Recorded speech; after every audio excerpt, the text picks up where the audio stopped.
Naabutan namin si Mang Rolly kasama ang kanyang pamilya na babiyahe patungong Guimaras. Mainam raw kasing bumiyahe ngayong linggo dahil dagsa na raw ang tao sa papalapit na Semana Santa. Kaya mas maganda ngayon, may oras na makaikot-ikot. Sino pong kasama Magala. mo ngayon? Ay, kami lang, mga kamag-anak namin. Gayon din naman ang pamilya ni Rose na uuwi rin sa Iloilo upang magbakasyon. Ay mas more next week pa yung mga passenger. Hindi katulad ni ngayon. Ayon sa pagtataya ng Araneta Bus Station, aabot sa mahigit 7 hanggang 10,000 araw-araw ang umuuwi sa probinsya tuwing papalapit na ang Semana Santa. Kaya naman naka-heightened alert na rin ang pulisya para rito. Katatapos lang ng mga coordination namin doon sa mga mall managers at security managers.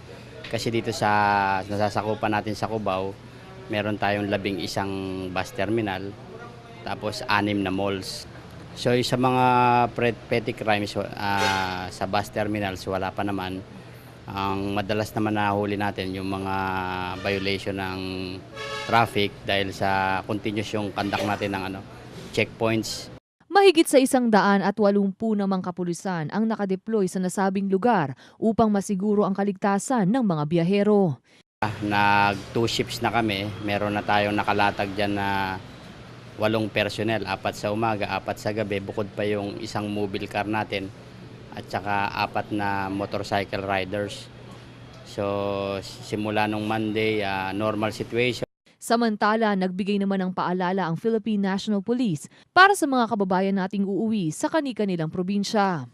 Yung mga babiyahe ngayon, iwasan natin yung mga bagay na dati na rin natin sinasabi tulad ng mga LPG, mga matutulis na bagay, at yung illegal na mga bagay tulad ng firearms.